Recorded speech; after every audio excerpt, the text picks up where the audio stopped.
Welcome. இப்போ வந்து வாழைப்பூ வடை பண்ண போகிறேன்.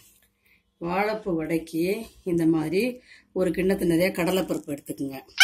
ஒரு சின்ன கிண்ணத்து நிறையா துவரம்பருப்பு, கடலைப்பருப்பு ஒரு பங்குன்னா ஒரு துவரம்பருப்பு அரை பங்கு, ரெண்டையும் தனியாக ஊற வச்சு ஒரு 1 மணி நேரம் ஊற வச்சு இந்த அரைச்சி வச்சுருக்கேன். அரைச்சி வச்சதில் வந்து கொஞ்சோண்டு மஞ்சப்பொடி, பெருங்காயத்தூள் போட்டிருக்கேன். இதுக்கு முன்னாடியே வாழைப்பூவை கல்லெல்லாம் எடுத்துட்டு அந்த வாழைப்பூ நடுவில் இருக்கிற இதெல்லாம் எடுத்துட்டு அதை வந்து லைட்டாக நறுக்கி போட்டு மிக்சியில் ஒரு அடி அடிச்சுட்டு புளிஞ்சு வச்சுருக்கேன். ஏன்னா அந்த வாழைப்பூ நறுக்கினதோட போட்டால் எதெல்லாம் எண்ணெயில் அப்படி தனித்தனியாக வந்துடும். அதனால இந்த மாதிரி நறுக்கி போட்டு இந்த மாதிரி மிக்சியில் ஒரு அடி அடிச்சுட்டு புளிஞ்சிட்டு வச்சோம்னா இது வந்து ஒன்றா சேர்ந்துட்டு பிசைஞ்சு தட்டினோம்னா எண்ணெயில் அப்படியே நிற்கும். அது வந்து கண்டிப்பாக முக்கியம். ஏன்னா அப்படியே போட்டுட்டிங்கன்னா அந்த பீஸாக தனித்தனியாக வந்துடும்.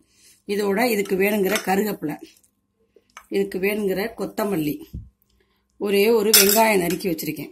சின்னதாக, ரொம்பவும் வேண்டாம் வெங்காயம். ஏன்னா வாழைப்பூ வேற போட்டுக்கிறதுனால கொஞ்சம் குறைச்சிருந்தா போதும். இதை நல்லா பிசைஞ்சுக்கணும். வாழைப்பூ வடைக்கு கடலைப்பருப்பு, உளுந்தம்பருப்பு ஊற வச்சு அரைச்சி வச்சுருக்கேன்.